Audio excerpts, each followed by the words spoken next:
right, we're going to get started. Welcome to Atlanta. We're at the Atlanta Users Group for Autodesk. Super excited to be here. Thanks for having us. Rob, come on over here. We're at North Creative this time. Rob Lederman's favorite place to work, I think. Sure it is. Absolutely. You saw his reaction. Yes, it is. Anyway, yeah, so thanks for hosting Welcome. us. Really appreciate it. Anytime. And we're going to take you through some really cool presentations, basically bringing NAB to you guys. We've got some cool new technology to take you through. Alex Arce is here. We also have Javier, who's going to start us off. Right, Javier? Yes. So what are you going to take us through? Well, just out of, thankfully, like, Autodesk has, like, totally done so many new improvements, and some of them look small, but it actually comes huge for our facilities, right? So one of them is the way that the new license system works. Okay.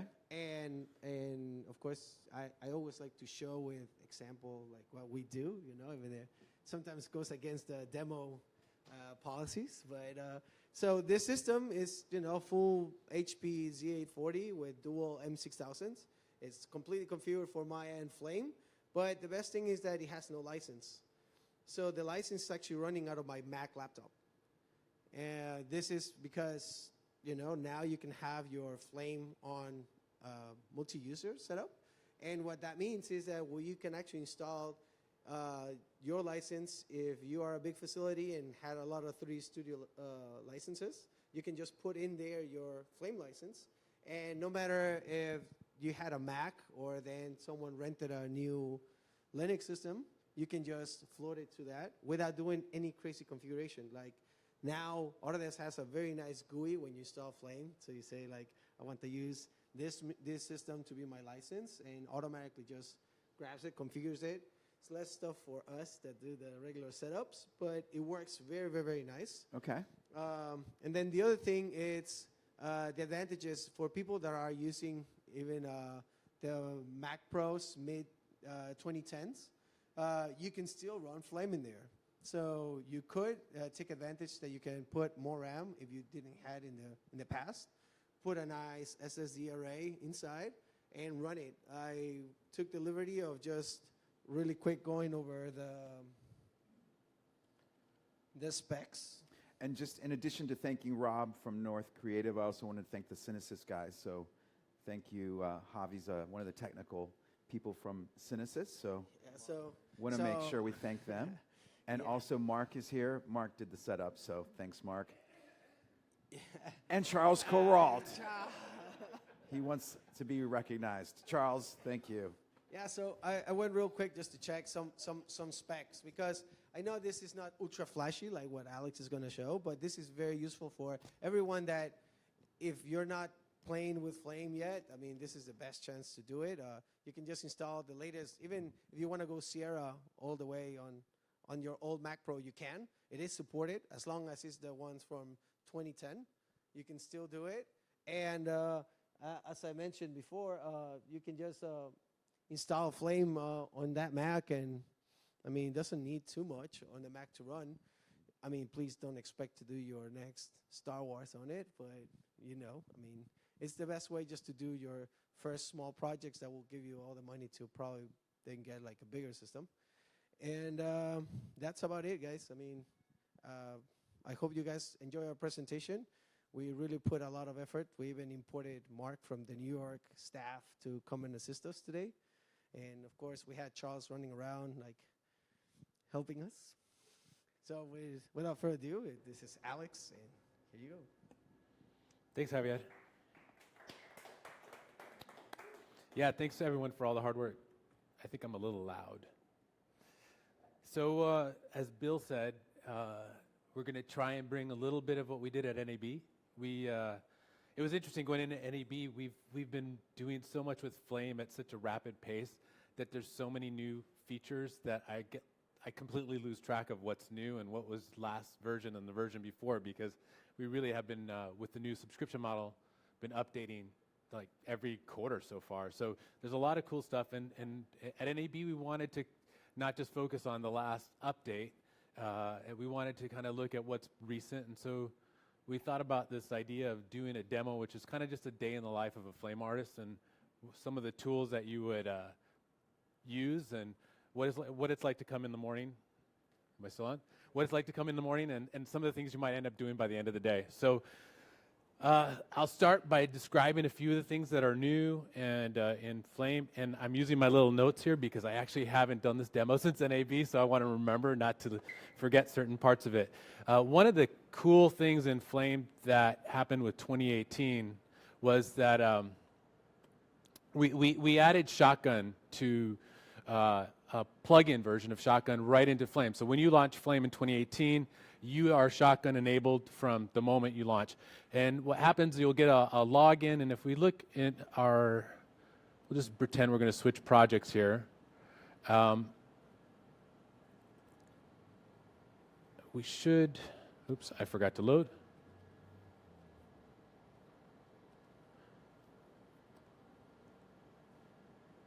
The very first time you get to a new project in Flame, you'll be presented with this page, and it's kind of cool because it'll give you an option to log into your existing site.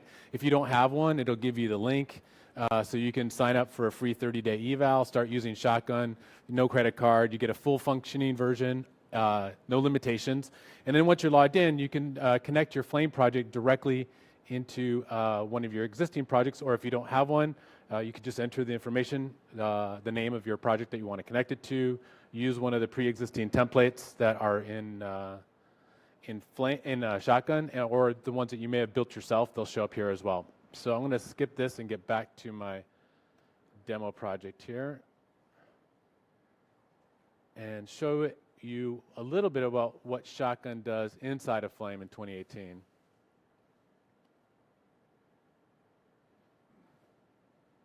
That was hopefully the most awkward part of the demo, loading and unloading projects. And I'm going to see that error message every once in a while because I have a missing plugin. So let's see where we're at. I'm going to start just by showing you the project that's going to be the kind of core part of what I'm going to work on. I have a question from the back.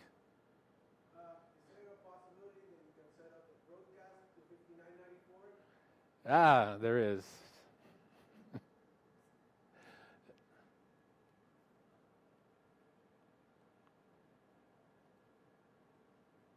Are we up? Okay, sorry about that. He's supported me on that problem already 3 times today, so I should have had it right, but I can't see that TV, so I didn't know. To do the demo, we started, I visited a friend of ours, Kieran Walsh, in New York City. He has a company called Carbon VFX. He's been working a lot over the years and a lot of automotive stuff, and he's been working on this specific project for Mercedes. And so let's just take a quick look at it. Let me do the proper way of presenting the clip.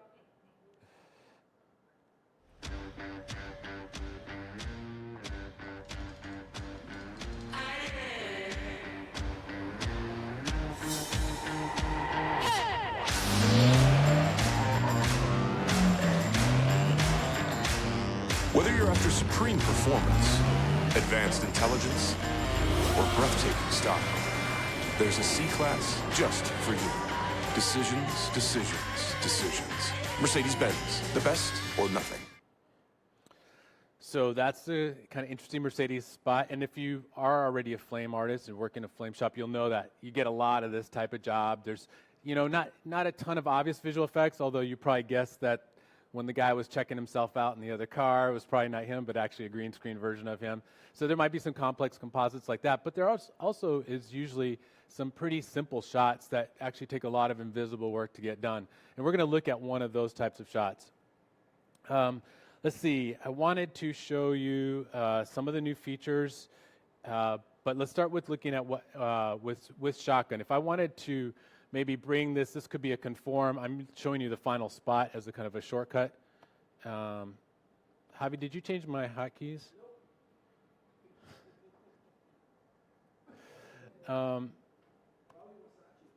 This is Sachin, I guess.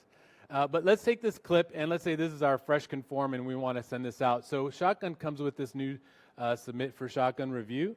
So it's built in right now. If I do that, I get a Shotgun dialog box, and I could say, you know, whatever, here's new conform, QA it, and send that in. And if I submit to that to Shotgun, it'll use Backburner. It'll do a process, transcode it, upload it into the Shotgun cloud server, and my producer or my VFX supervisor will be able to take a look at it, review the spot, and start giving me some feedback. So let's say that might be something that happened in the morning. I might do a few little tasks during the day. Let's take a look at what, you know, maybe I'm going to take this. In this case, it's already conformed. Okay, we don't have to worry about that. Okay, so it's already done. Let's look at something we might do if we're working on a spot that had been conformed and we got flat. So if you have been working on Flame recently, you may have seen this feature. It's kind of cool. When you select a clip, we have a new button called Scene Detect. And when you click on the Scene Detect, you'll see it very quickly scans through the entire edit, and it looks for areas of high contrast changes. And you know, there's a little bit of intelligence that it has that needs to be tweaked to get every scenario right. But you'll notice every little peak, it automatically found a spot to insert and edit.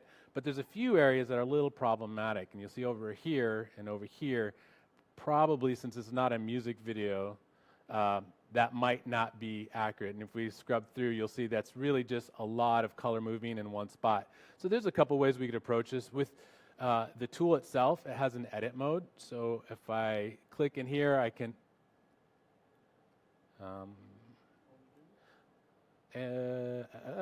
sorry about that. My tablet got a little crazy there. Let's just reset it. There it goes. So if I click in here, I can switch on my edit mode and start adding some sensitivity. And so if I raise the sensitivity a little bit, you'll see it starts filtering out. I can bring it back down. Right back. So now we get something that might be a little bit more accurate. So when I apply it, I've got cuts in all the spots where my for my spot. So then I could start working on a specific shot. One of the other nice new things with this version in 2018, I think this is, somebody will have to correct me, I think it's either update 1 or 2018, but we have a new markers menu. So if I go to my little Alt-6 and start scrubbing through my shot, I can add a marker, which we had before, but you'll notice it comes right up in the top. We have this markers review panel. We also have the ability to add sequence markers. So I'm using the backslash. Shift backslash gives me markers inside sequences. And then you can also jump between those. Let me add a couple more.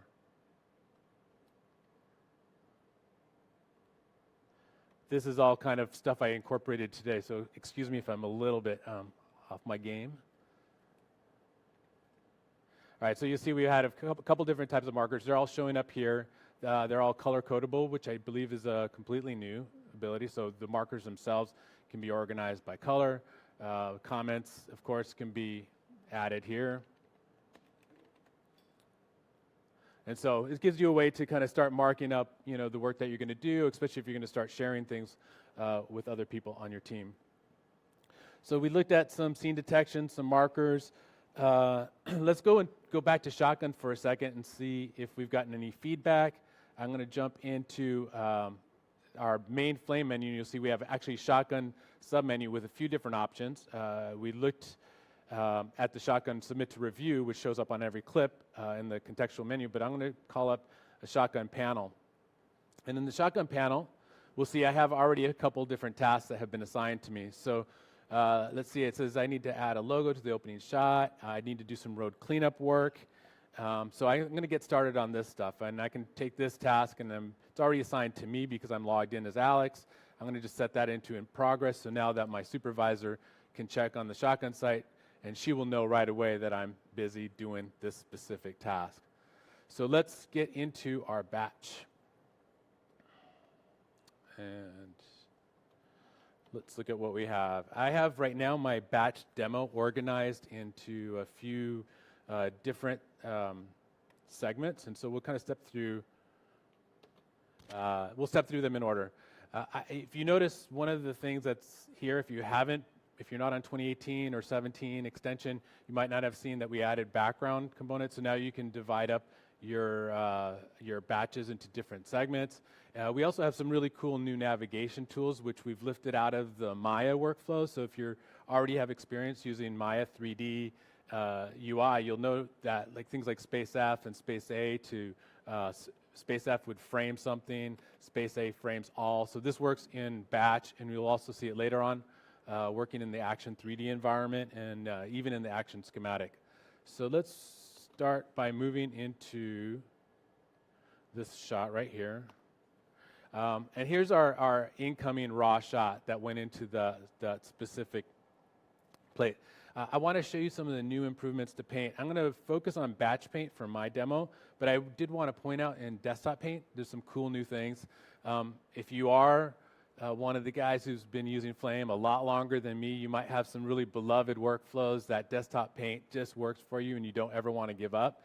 Well, the good news is now we have 32-bit processing in desktop paint. We've added the new color management, so now it supports desktop paint, and the UI consistency is matching up to the rest of the interface. So if you have workflows, you can continue to use them in desktop paint, but still work on more modern pipelines when you're working on higher bit depth images.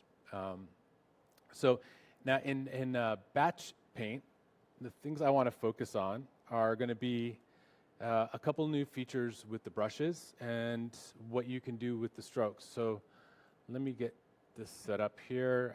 I have a clip that we're going to clean up some of the road. We're going to add a logo to the shot afterwards, which you saw in my task. And I want to show you this little plate that I made. This is a little trick that I use if you're familiar with Photoshop beauty retouching and frequency separation. It's a technique where you start separating high frequency information in your image from low frequency. And so I use this really simple thing of kind of blurring out an image, subtracting that. This is something that I'm going to hopefully build a more in-depth demo for, but the idea is I'm creating this plate that's essentially like an overly dodged and burned plate. And I'm doing it to the whole plate right now, so that's why it looks kind of blurry. But it's going to give me this really great element that I can start painting in. Let's exit out of my group and go and bring in a new paint node. So I'm going to take my original paint image, add a new input, and we'll look at the output of that and look at our panel. So some of the things that are new, I have to tell you, it's incredibly hot up here for the output of that projector. So my mouth is getting dry from the projector and talking at the same time. All right, I can do this. So paint, what have we added? So you'll notice up here there's this new brush set pop-up, which is really amazing. It's a really great workflow enhancement because these brush sets were things you could kind of do a little bit, but you'd have to load them, and it was clicking through different presets that you'd have to load and unload. But now, if I just select one preset and let's say I'm going to put a reveal brush, and because I have this input from the plate I made, I'm going to use that for a reveal, and then I'm going to go to my brush 2 and switch that to a wash because I'm going to use some color. And if you didn't notice right now, we actually have a couple new brushes in batch paint. These are brushes that we had in desktop paint, but not in batch. But now we have wash and shade, and we also have an eraser, and I think drag is the other new one, which I haven't used too much of yet. But I really find the wash really helpful in this workflow. But so now what I've done is in brush 1, you'll see I have reveal. Brush 2, I have wash. I'm going to pick a color. Okay. I'm just going to lower the opacity a little bit here. And then on 3, I know we always love our recursive clone. It's a crucial tool. I'm going to need a larger brush, and I'm going to probably be doing something like that. And then lastly, I'm going to use the new eraser brush on 4 in case I make any mistakes, which definitely will not happen. It will happen. So now I can use that first brush. So if you see I click on 1, I'm back on my reveal. This one I use a little bit smaller, and I'm just going to start painting in onto this image. I'm going to use this as a plate and track that in later maybe. But the idea is to just get rid of some of these elements. And so my dodge and burn brush is taking out these dark things, and I have some light things over here, so I'll paint out the light ones. And you'll notice that even if I zoom in really close, the grain and the detail doesn't go away. It's only dodging and burning the little spots and splotches there. So maybe a little bit larger here, paint some of this out. I notice it's not getting rid of all the colors, so I'll switch to my brush number 2 and start washing in some of the kind of bluish gray from the road, and that's taking out that tint. Back here, very quickly we started to clean this up. I know I'm going to need a little bit more road, so I'll switch to my recursive clone and just start, extending my road up here a little bit, get a line to get the texture. So just real simple stuff that, to do this before, a lot of switching around, and so just really quickly being able to navigate through the brushes and do retouch work like this, it just makes it a lot faster. So I'm pretty happy with that. I'm going to skip the part of tracking this in because that's kind of something we show almost every demo. So I wanted to try to touch on some new capabilities. So within the paint, we have this, workflow stuff, but then we also added some new tools with animation. And if you're familiar with auto paint, the old way of doing write-ons and builds, well, one of the other tasks that my producer said was bring in the Mercedes-Benz logo, and I know the concept for this spot was to show the contemporary and then the past and the future. So let's start by working on bringing this classic logo from the 20s, and what I want to do is do a little simple write-on. So let's bring in another paint node.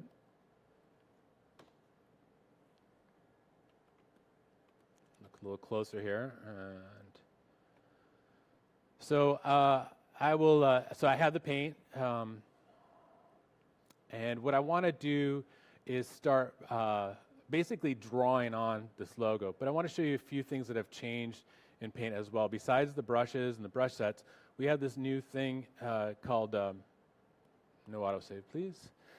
It's called it's a stroke management. So when I do it, when I paint something on my image, I'll just add a few here. So if I paint a couple strokes, you'll see on my edit mode, I have those strokes listed independently. So before, when you made a paint stroke in batch paint, you could undo it, but that was about all you could do. Now, all that stuff is stored in an object that has transformation capabilities. So not only can I scale it, rotate it, resize it, but I can also change the individual settings of that stroke. So in that stroke, if I come over here, maybe that stroke changes color or changes brush size. Just by making changes to any of the attributes, they update on the brush stroke that's stored in my image. So I want to use that capability, but I'm going to do something a little bit different where I want to paint all this on, but I know that if I start painting all this stuff individually, it's going to be kind of complicated to manage. So let me get my red stroke back. I'm going to show you this other functionality, which is called consolidate. And what that does, it allows me to take a bunch of different strokes, but take all those strokes and treat them as one single object. So let's rotate my image a little bit. And we will, am I still on?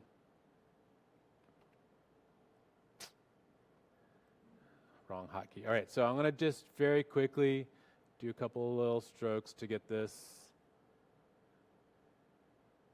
And I'm going to use a bigger brush so this doesn't take as long and start boring you.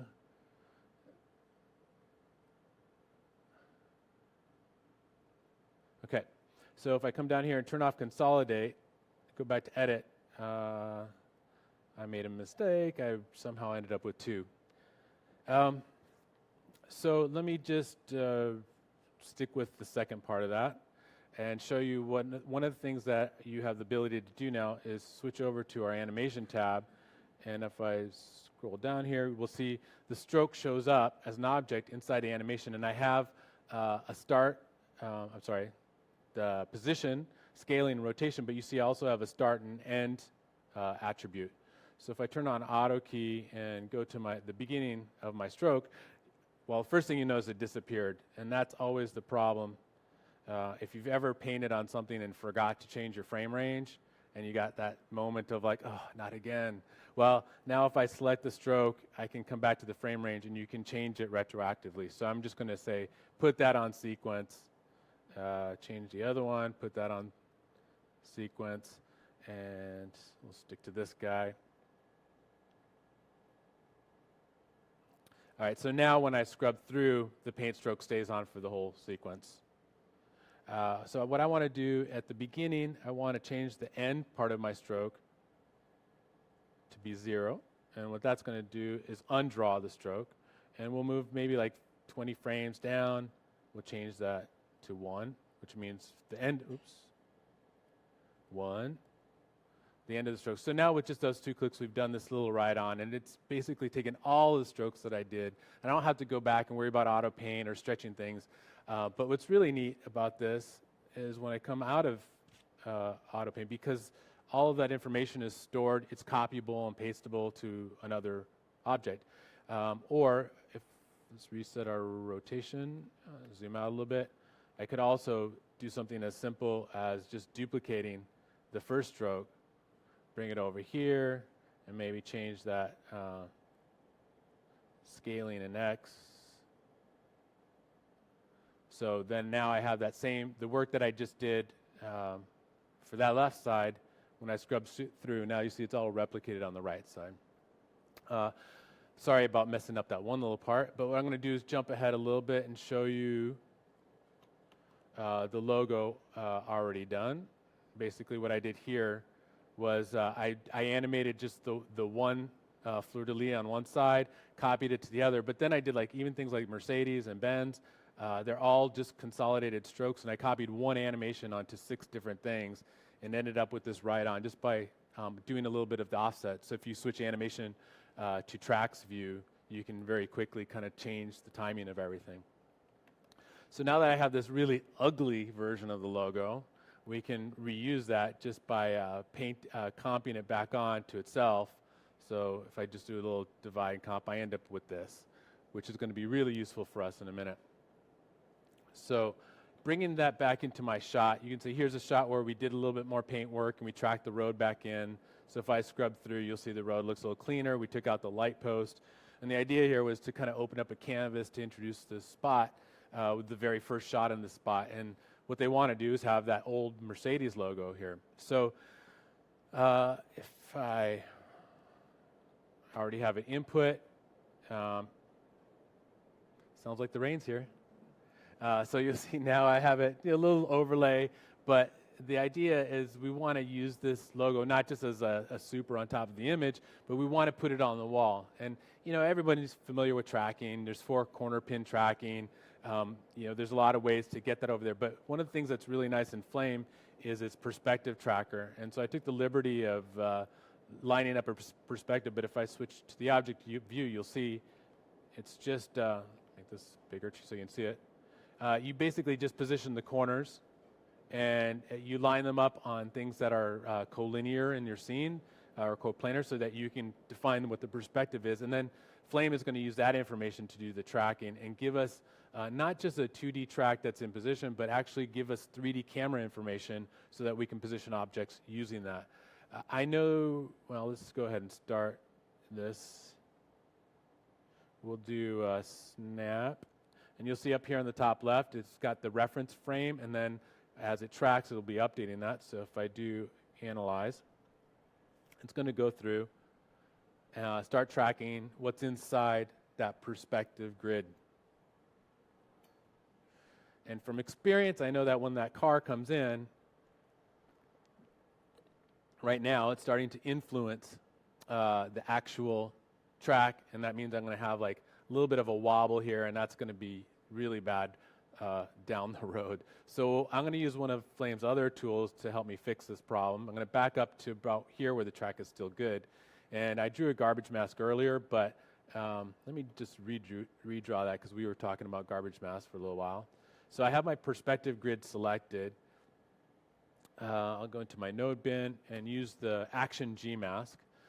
Double click on that, and let's define an area where I know that the car is not going to hit So maybe something like this,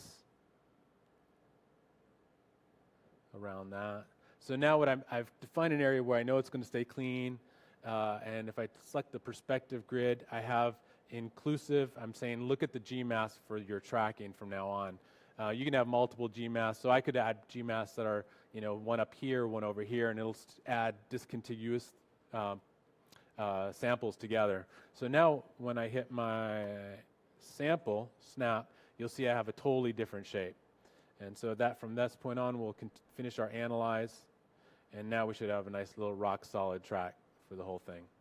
So that's cool. We have this perspective grid in position, and we want to use that information. I can throw that away now. We want to use that information to position our logo.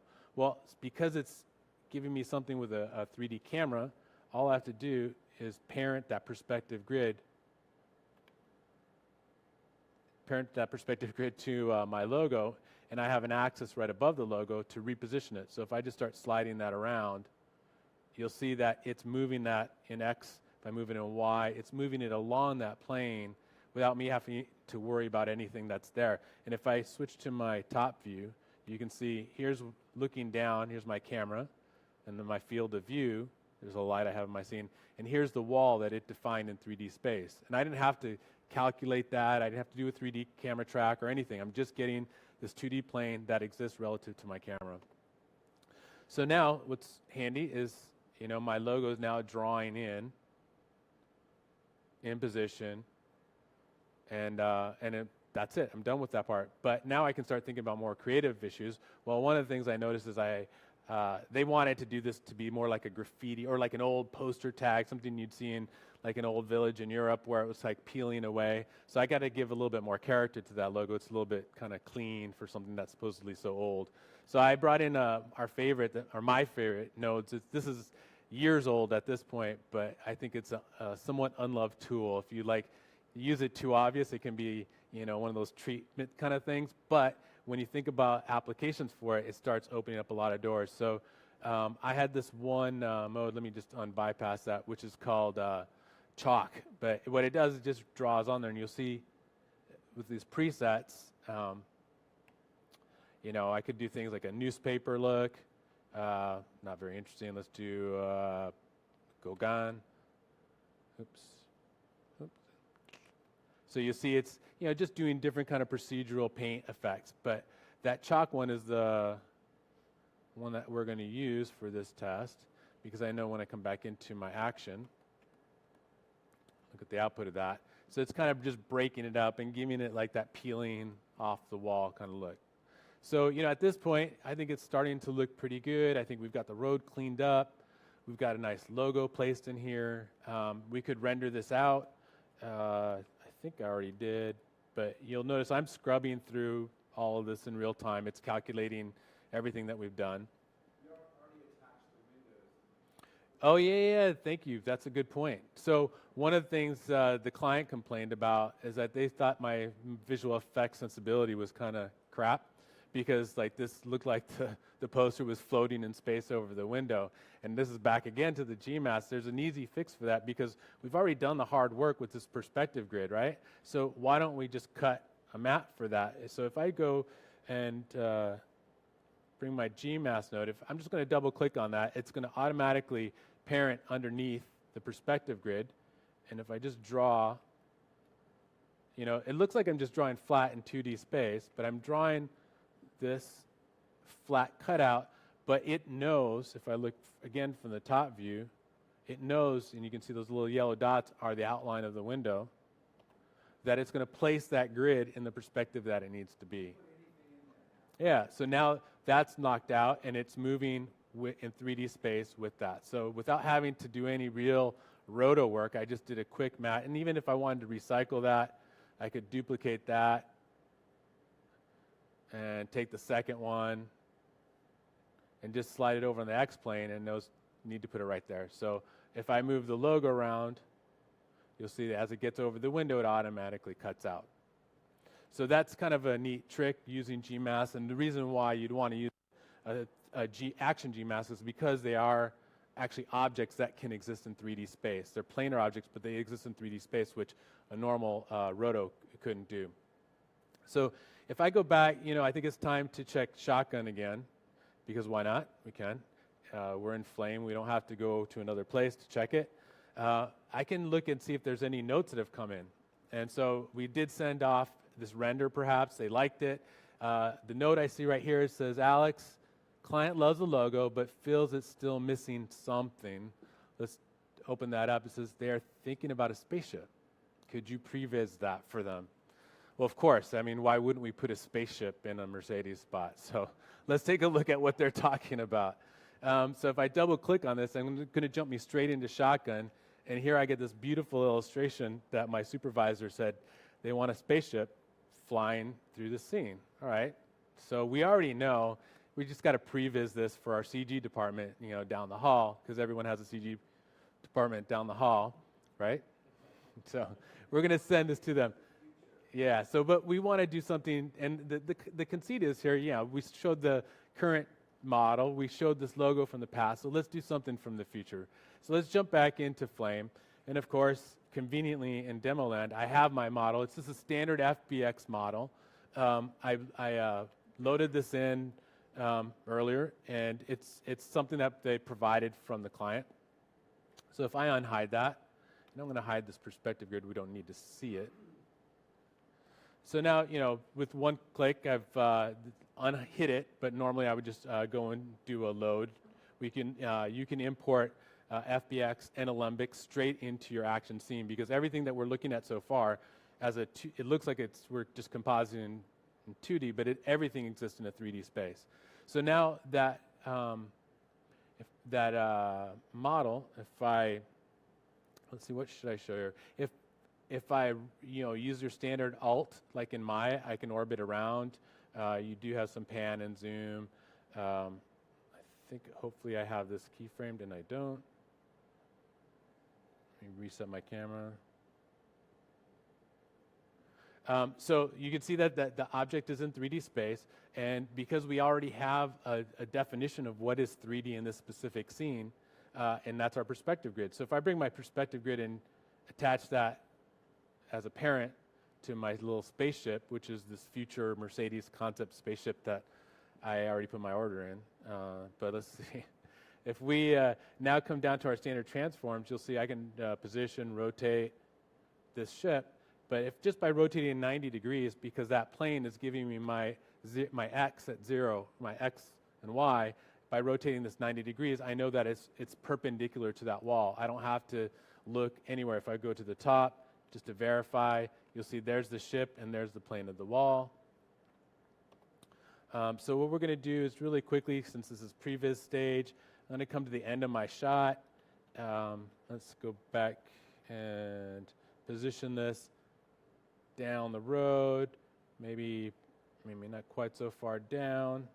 Let's turn on auto key so we get our stuff stored.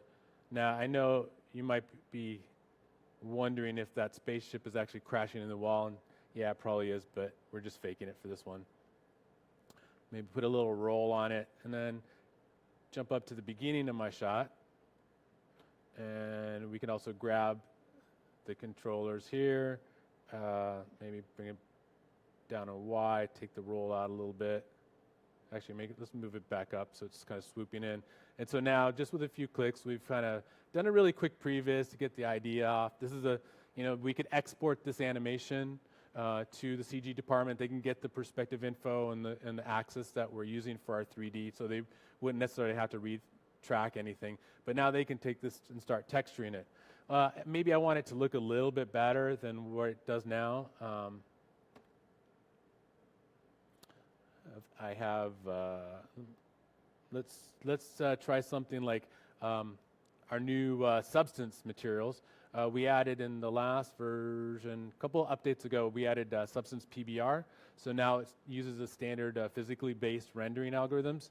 If I come into my material, look at my node bin, you'll see we had substance, now we have substance PBR. If I double click on that, might want to just call up, like there's a nice metal here, which is woven metal.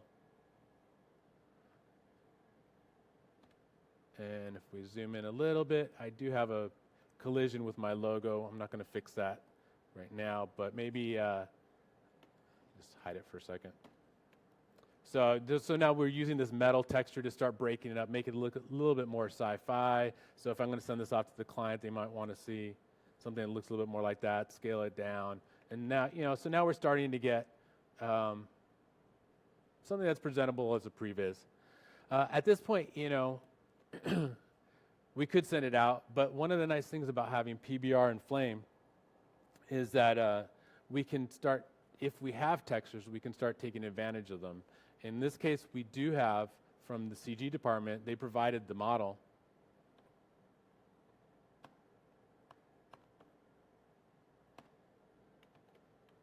And they gave me a few textures to start working with. So in Flame, you have a couple nodes for retexturing surfaces. But we have this new PBS map node right here. And if I look in here, I've loaded these textures already up. So let's look at what one of them looks like. They're just really standard UV map textures. So these are all, all the different components of that jet already for the base color already labeled. So I have that loaded down here. My diffuse map. And if I drag that out into my scene, you'll see this PBS node. It's pretty simple. It's really just this pop-up, but this pop-up has all the things you need to bring in all types of textures. So whether you've already done this work in Maya and you've set up reflection textures, specular textures, all that can be brought in now into Flame, and in this case it would be the base color. So instead of loading them up one by one, again, we're going to just unhide some things that are already applied. And let's see. So we have a few textures applied, not showing up yet because it's not really being lit very well. I have a little light in the scene, but I can attach an HDR image or any image and use that for image-based lighting. So what I'm doing in this scenario right here is using the image background itself to light the model. And what this does is it automatically gives me the kind of basic color scheme that I'm using. So it fits in a little bit better. It's not going to be really super accurate for lighting, but it gives me a nice basic sensibility. I see right away I probably need a little bit more contrast in my base color. The nice thing about Action, it's a 3D compositor that has 2D type tools, so things like color correctors that I can start applying in 3D. So I can attach this directly to a texture. I could even cast it to a light and project it onto a surface if I wanted to. But you'll see just by adding a little bit of color correction, I have some maps already for the windows set up.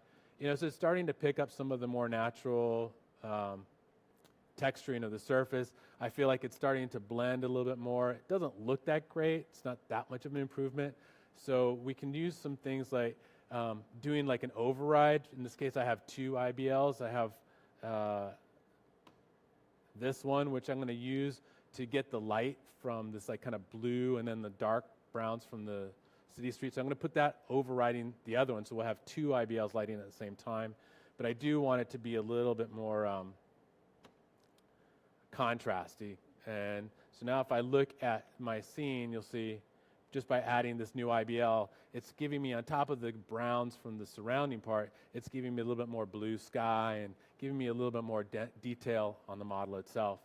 But one of the other things we have in Flame is the Matchbox plugins for your camera. And so we've taken all the Stingray technology from the real-time engine that we have that we're now as part of 3ds Max.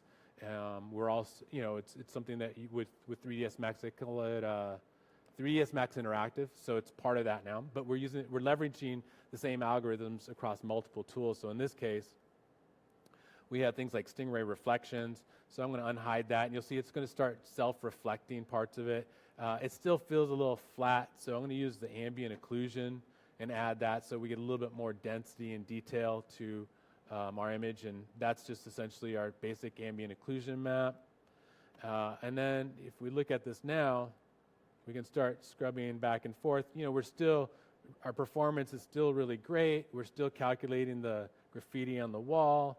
Now our model's, starting to look a little bit better. The one thing I see is it's really sharp. So I'm going to put on some motion blur, and the motion blur and Flame in the motion And the Stingray camera effect is actually real time. So if I start changing, you'll see just by little adjustments, kind of tweak it so it matches with some of the blurs up here. And still, we're scrubbing through it. So that's kind of like an example of like starting with something really simple and then maybe getting something out of left field where your client's like, wants to go slightly different direction, do a little bit more experimenting. I can bring back, maybe an assistant drew a mat so I can restore the car over the front. And again, we're just looking at the ways that Flame, maybe make that a little bit bigger, that Flame can give you really high quality imagery really quite quickly and stuff that might even be usable for the specific application. I wanted to show you a little bit more with the PBR stuff. So I have the same model.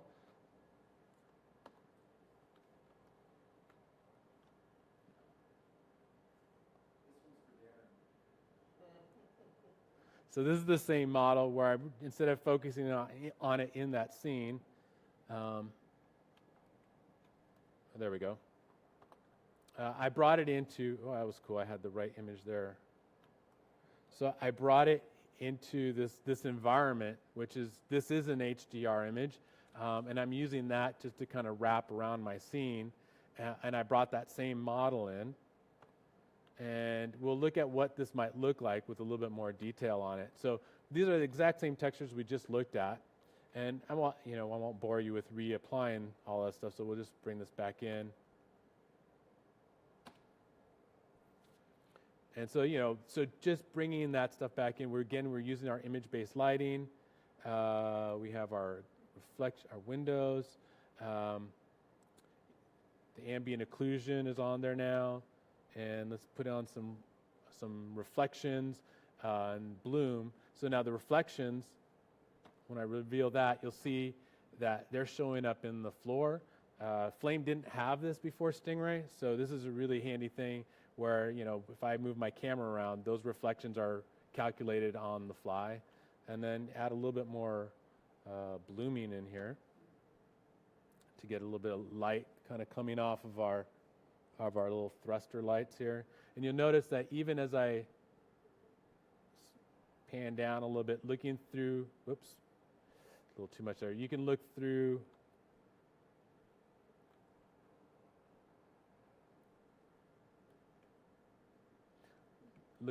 things like the windows and the way it's breaking up the background. So the detail, it's pretty impressive for something that, just 5-10 years ago, the 3D rendering in Flame was kind of very Nintendo, and you would do a lot of Flame magic, like to tweak and texture and make things look cool. But now we're getting that right out of the box, some pretty, really nice controls. Those blooms look pretty intense, but I would probably have to tweak that a little bit. Originally, I built this scene for a HDR monitor, which was kind of cool to see the stuff rendering in HDR. I think that's kind of a run-through of my basic Flame demo. Bill, what do you think we should... Well, first of all, yeah, any questions? Nah, that's probably a good time.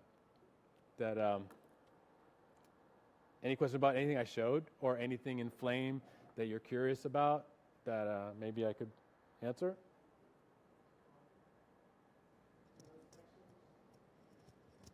What's that? The textures on this specific model were done by a 3D artist in Maya and exported. So it was exported as an FBX model with all the individual textures, and they're all fully supported. So we just literally dragged them all at once into Flame and just made the separate connections with the PBS maps.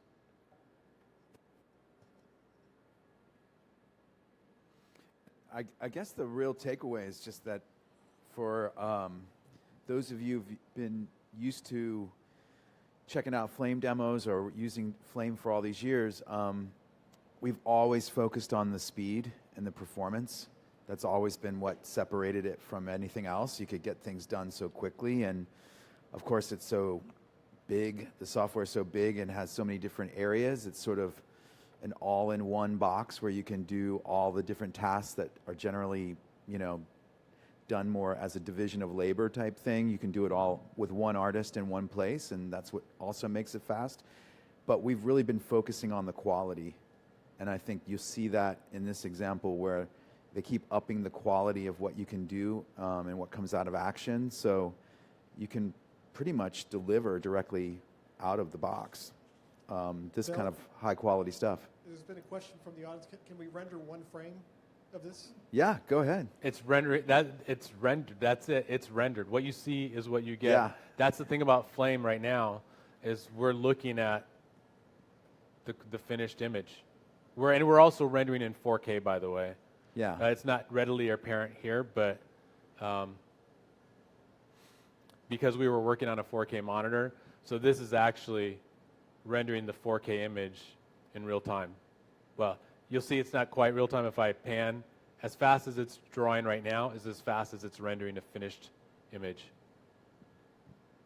And the other thing that I think is pretty creative and is different than the way other software works is that inside of Action, they're applying all these different sort of post effects on top of the camera itself. So, when you saw Alex scrubbing through the timeline, he's applying the motion blur, to the camera rather than as a rendering option. And so I think that's a really clever way that they've, sped things up by applying effects to the camera itself. The reason that if you're curious why the image is blowing out a little bit again is because it's for the high dynamic range, and the idea was to show like on a regular monitor where you see the highlights blowing out. On the HDR monitor, you could see all of the detail in there. It's kind of stunning. One interesting thing maybe to show on this is like outside of this Action export. So Oh, we have a question from Darren well, no, in the maybe, audience. maybe for some of the 3D folks or my folks, one interesting thing to show is that outside of this Action, you can also export all the multipass stuff that you might normally get from a CG render. Yeah. So you could have your normals pass, and you could have your AO pass or a world position pass, and you can then refine the comp downstream if you want to as well, which is really, really powerful. Yeah, so Action does give you the ability to add, as Darren's saying, multiple outputs. So if I had animation, I could motion vectors, I could do an AO pass, and then here, you can step through. So these are some of the different passes that are being output. So I think what Darren's referring to is the workflow that he uses a lot, where you might use an action to create something like this, but then from that action output a bunch of different passes, and then re-import them into another action or comp nodes comp downstream nodes and to refine it like you would in any sort of 2D comp. Right. And you've got hardware anti-aliasing, so the GPUs you can push So a lot of that stuff as well. basically nesting effects inside of different action comps. That's all. This is a good example. No, I think it's cool. That's a great point. It's just sort of scratching the surface because, we're keeping it pretty straightforward and to understand the concepts. But, when you go in and see Flame Artist, we were visiting Les today, and you just see these enormous batches, right? And to that point, that's what Alex was kind of showing in the beginning is the things that start to become, as things become more and more complex, the navigation of the software is what becomes so critical, right? Being able to easily look at what you're trying to see. I think that's a really good point. I kind of touched on it before, but for 3D people, and I come from 3D originally, and when I used to watch Flame artists work, and it's like, what are all the hotkeys? I don't even understand what they're doing. It was just so alien to me because whether you're using Maya or 3ds or any of the other products, they're all fairly similar in navigating and panning your camera and rotating your objects. It's the same hotkeys. Well, that was one of the things that the Flame team finally, decided, why have our own system? Let's synchronize so we match up. So if you are familiar with 3D, getting into Flame is actually kind of fun because a lot of the things that are unique to Flame are familiar. Yeah, like if they used to have their own ways of navigating the camera or tumbling objects, and now it's all basically standardized around the conventions that 3D people use, so you can just pick it up much more quickly. We have another comment from the gallery. Oh, Bill, yes. Him to finish. But it's Tuesday, right? Professor Bill. Actually, mine's more of a basic question. As you're creating the kind of reference grid, the reference The space, perspective grid, yeah. perspective grid, how can I have more than one and can I wrap them? What I'm getting at is if I've got a 360 scene mapped in there that I want to start working effects into, can I use action and that reference to start building either layers or building graphics into it, etc.? Well, the one great thing about Action is because it has FBX import. If you bring in a 3D camera track, that camera track will exist in Action, and so you can start positioning things in that 3D world that you already have. So, I mean, But I'm thinking more in video. Let's kind of 3D aside. So I'm trying to analyze the video to create an environment where I'm just putting other video or 2D material into avoiding the 3D world. Can I fake it that way? yeah, for sure. I mean, you have planar trackers. You can use the perspective grid, but you don't even have to use the perspective grid if you wanted to position stuff in windows in a 3D, you know, in a video scene. But you're moving around. You have a window that's going by. Like I positioned the GMAS to knock out the window, I could have easily used that to track the window, and that can be that gives me an axis in 3D space. Yeah, I usually don't want to be attached to the window. I want to be, you know, some dimensional space away from it. Well, that's So what it's we got did, its own and that's what we did with the ship. Is where we had the wall, but we repositioned the ship away from the wall. Yeah, it's just basically that solves the camera, right, for you. So at that point, you can just use it as a reference or parent anything underneath it. And then as he did with the spaceship, it just places it on that place, on that perspective grid, and then you can just start to offset it from there. 360 is doing that. It's working in all three axes. Yes. Yeah. So if you're working only in we don't have a 360 camera tracker in Flame, but It's a fake way to do it. there's a fake way to do it. But there are also dedicated trackers that, you know, Flame has got great tracking tools and it solves a lot of problems. But there's always specialized problems that there's specialized tools to solve. And there you know, I believe I think CineSys even does a 3D camera track now. So that 3D CineSys does tracking, doesn't do anything that we do. So using CineSys is a great companion to something like Flame, where that provides. What's that?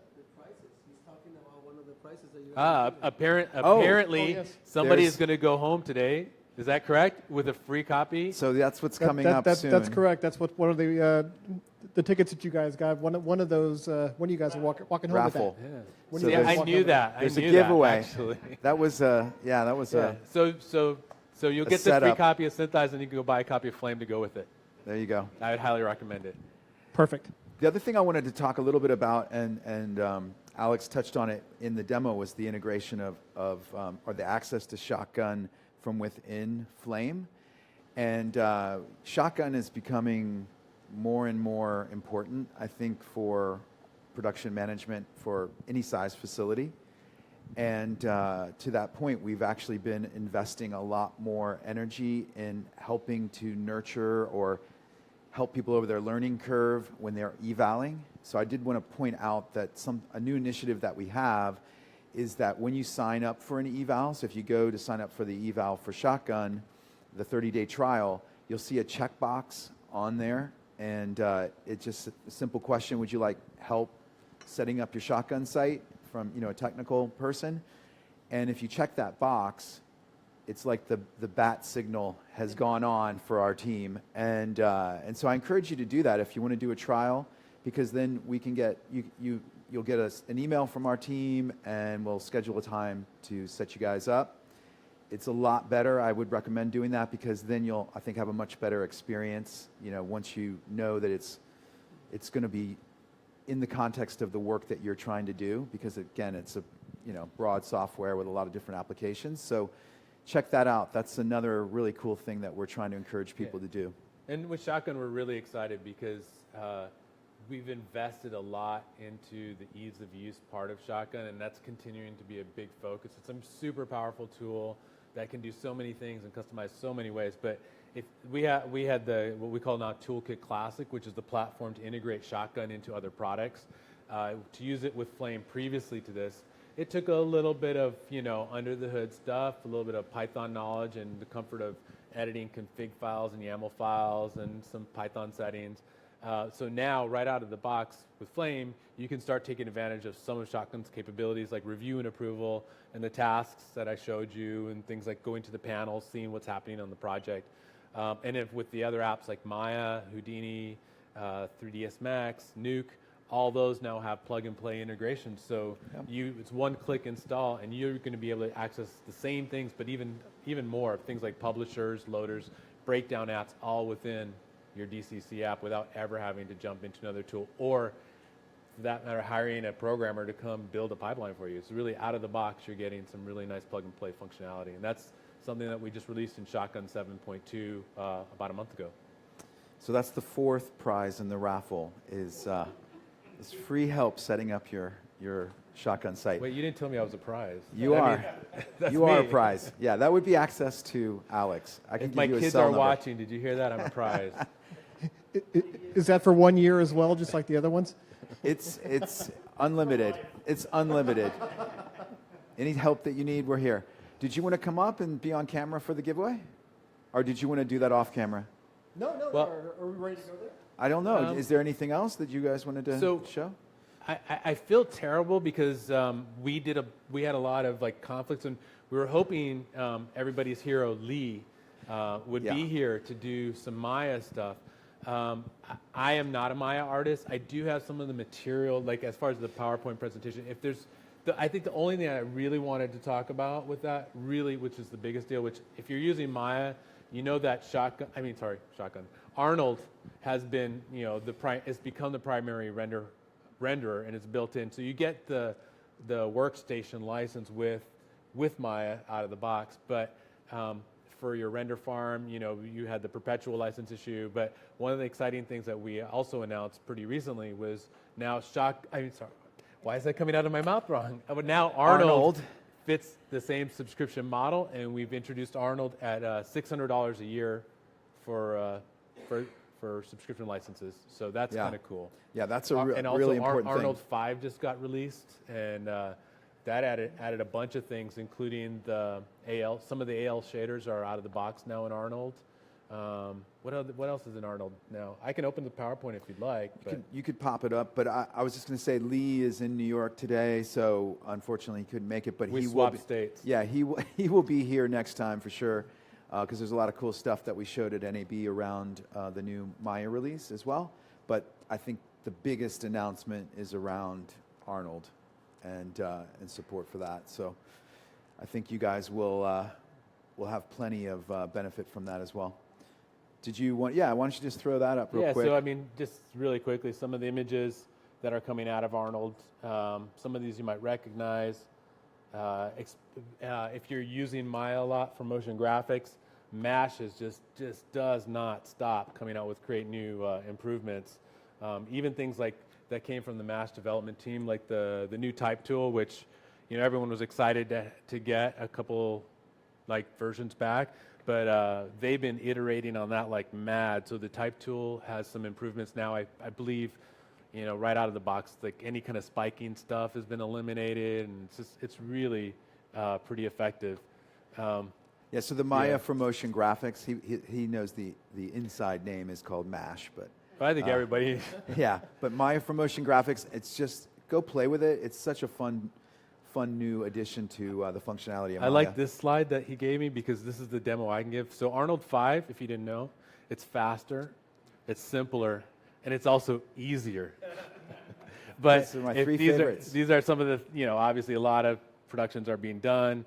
The Houdini to Arnold's coming out soon. I heard about that.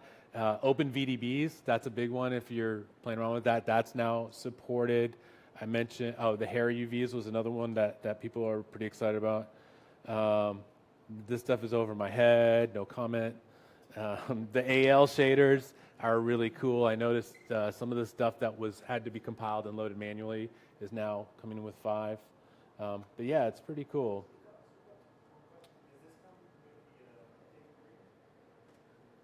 Sorry. Come with With- update 3. Oh, 4.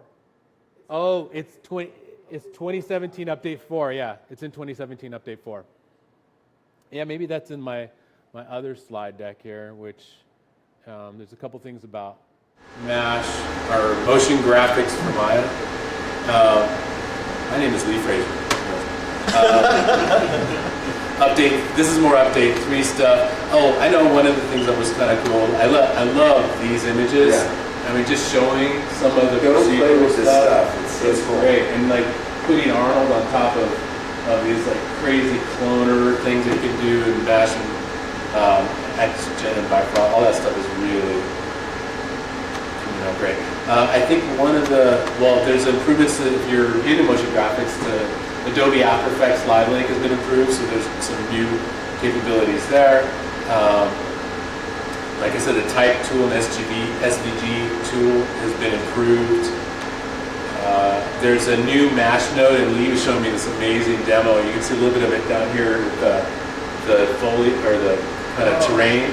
So it's like this evolution node. So you can literally take a couple trees and use like a evolutionary model. It's a paper that was written with all this research, and they adapted into a motion graphics tool, so you can build out like a whole island with river, and it'll grow the trees based on what happens over age, and it populates it naturally. It's really interesting.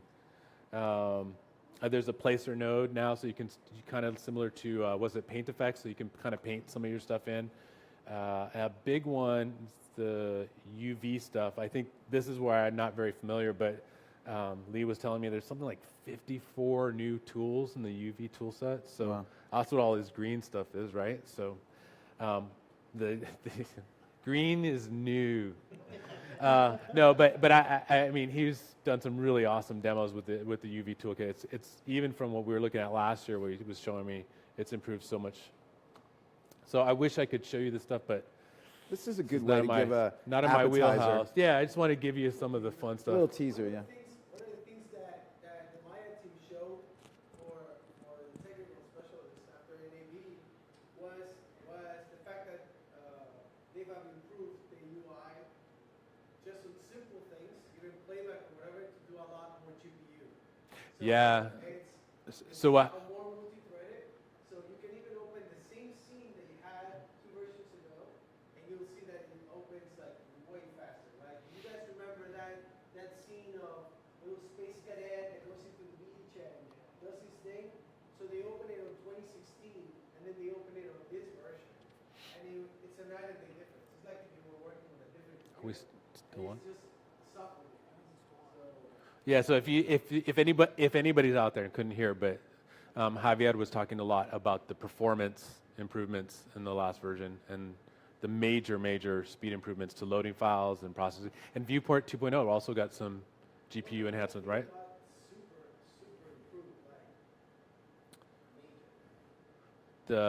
And then Lee, it's funny, Lee has the most luscious hair demos for. It's pretty ironic. Yeah, but Lee loves showing some of the X-Gen stuff, but with the new clumping tools for styling. Yeah. It's For some really reason, impressive. Charles and Lee are obsessed with XGen.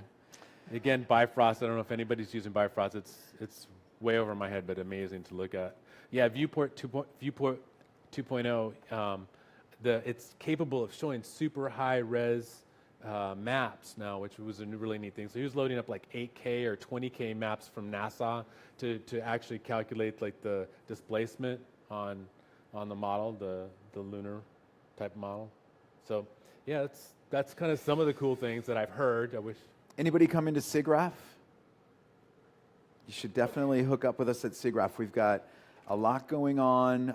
We have a booth. We have a lot of partner pods that we're on. We have some sales suites. And we have something called the Vision Series. Definitely come check that out. It's a lot of really cool presentations from different product managers as well as customers. So we have like John Knoll is coming to do an overview of a lot of the work done on Rogue One. So a lot of Bifrost stuff. It's going to be really cool. So we'll see you there. And we have a party. also. So anyway, with that, I think it's time for Charles to give away a few prizes. We've got some prizes. Everybody go ahead and get your tickets out. Before, So I'll slide over here. all right, before we actually do that, I want to thank Alex for your presentation. Thank I think you. you did a fantastic job here today. Thank you. For the prizes, I suggest that you wear this hat. Well, I'm not going to wear it, but we're going to do the drawing out of it, I think. Well, I get like it. that, He needs though. his Corona too. Oh, yeah, that would be good. Okay, we could do it out of there. But we also want to thank Rob and North Creative Yes, for allowing us to actually always. do this here. Thank you so much. I want to thank Rob and Michael Fury, who could not be here for this event. Those guys keep this really going. It is, after all, your event. We want to thank Autodesk for their time. Thank you. Mark and Javier. And, of course, our guys. Yeah. Yeah. And me, Charles. And me. Before we do the drawing as well, we're announcing a contest. Before the next user group, we want to see your best Flame shotgun CGI integration in a project. And we're going to have a really great prize. We're going to announce details on the Atlanta user group Facebook page. So be looking out for that. But these are going to be some pretty cool prizes. Throwing down the gauntlet, and that's when you're going to want to check that box to set up your shotgun site. You'll all, Next user group will be in early fall. okay. Yeah, exactly. And you guys can get a chance to present your project and talk about it and all the kind of fun stuff. So. It can be anything. So Anything. And for the experienced Maya guys, this is a chance also for you to try Flame, go to the map, and it's anything, right? So it can be even just a lower third that you guys use on the sports show or whatever. We just want to see who gets it better. anyone from SCAD is eligible as well.